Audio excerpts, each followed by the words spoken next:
All right, now this is the moment, of course, that we've all been waiting for, and that's our next guest. He's certainly not shy about where gold is going. In fact, just last week, he said this on Futures Now. They can certainly make a move back up to 1800 when the world figures out the position that we're in. I mean, it's the gold that's going to the moon, not the stock market. Somebody was talking about the stock market going to the moon.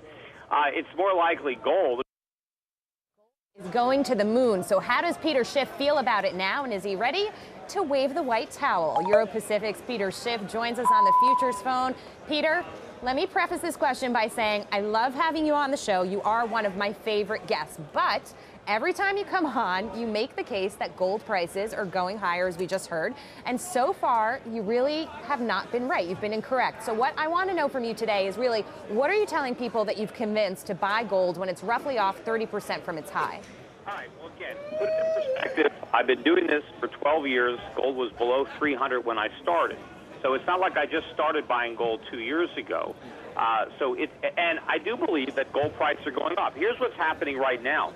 People are jumping to the wrong conclusion. They think the Fed is going to tighten. They're not. In fact, the next move from the Fed is to expand QE. They're not going to taper it.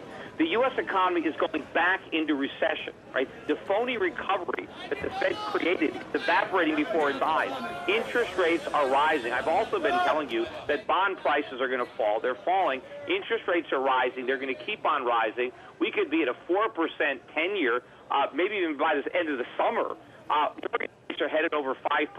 It means housing prices are headed back down. We're going to make new lows in the housing market. The unemployment rate is headed back above 8% before the Fed even begins to taper, which means the Fed is going to call it off. The Fed is going to have to wave the white flag, not me. They're going to have to admit that it hasn't worked, and they're going to up the size of QE. Meanwhile, the gold traders are preparing for something that's not going to happen, and they're going to be caught by surprise, and you're going to see a vicious rally in gold as people look to rebuy the gold that they sold based on the false premise that the economy was improving and the Fed was going to tighten. Well, that's interesting, Peter, because certainly a lot of interpretation on Bernanke's comments yesterday. Everybody is trying to sort of really read into them. I haven't necessarily heard that we're going to see an expansion of QE. But in the meantime, I want to shift gears for a second. Sorry? Ben Bernanke said if the economy doesn't recover the way he believes, and of course he's normally wrong when he makes a forecast, he said that he's going to increase the size of the QE, and that is what he is going to do. He's pretending that there's a real recovery, but there's not. All the proof of a recovery is that stock prices went up and that real estate prices went up, but they're all going to go down. The stock market's going to keep on falling until the Fed cries uncle, and the real estate market is rolling over. You're going to have all sorts of sellers now. All the speculative buyers in the real estate market are going to turn into sellers. And all the foreclosures are now being moved forward. The banks are foreclosing more on properties. There's going to be lots of sellers. There's going to be no buyers. And the prices are going to go back down, and so will the economy.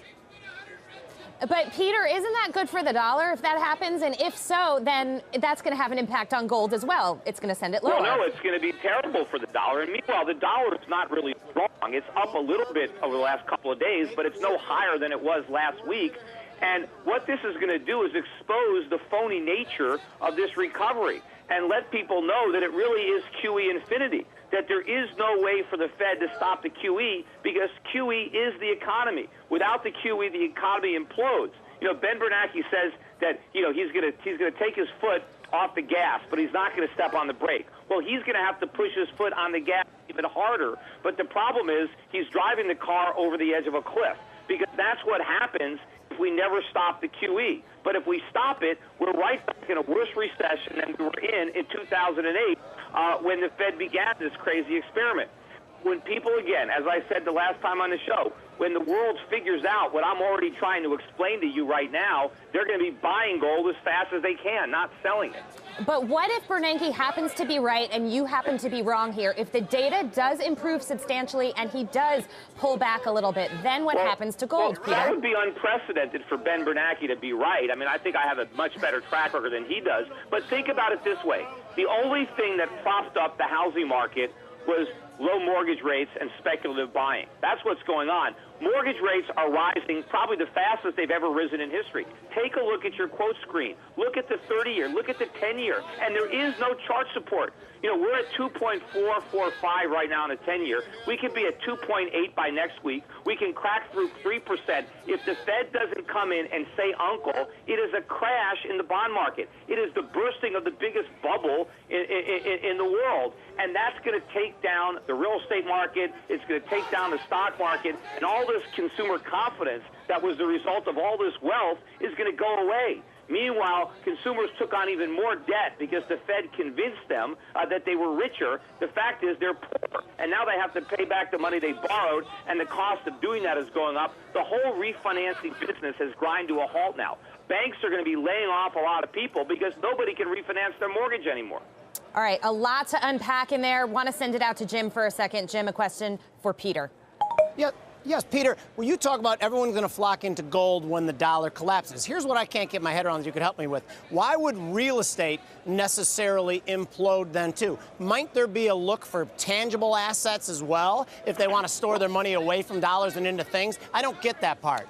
Well, first of all, look at REITs are already collapsing. Look at the home builders. They're down as much as the gold stocks, and they got a lot further to do, by the way. Real estate is a function of leverage. It's a function of the ability to borrow money to buy it.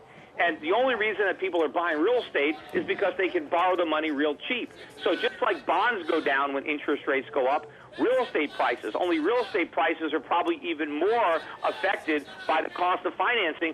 Most Americans, when they buy a house, back to your point. Down payment. When you're talking about Peter, when you're talking about gold, you're talking over a long-term horizon. When you're talking about the dollar, you're saying you're looking really far back into history. When you're talking about rates, it's really the same thing. Even though rates are rising relatively, they're not that high. No, but they're high when you've got prices for houses that are where they are right now. They need those low rates. The country is broke, and you have to look at the percentage they're increasing. Yes, they're still low, but they're not nearly as low as they were. We had mortgage rates at 3.25%. That's what it took to lift the market, out of the bottom. But when rates are 5% or 6% again, which they're going to be, by the end of the year, if the Fed doesn't reverse course, people cannot afford to buy houses. But they will be able to afford to buy houses if the economy is actually improving and everybo's doing a little bit better. The economy is not improving. The only thing that's happening is the stock market went up and the real estate market went up despite the fact that the economy is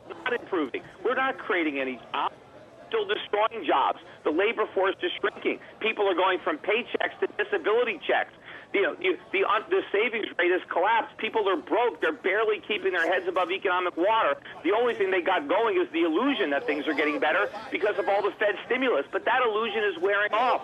I mean, it's wearing off before the Fed even dials it back. That's how addicted we are to QE. Even if you talk about the possibility of slightly tapering it back next year, that's more than the markets can handle.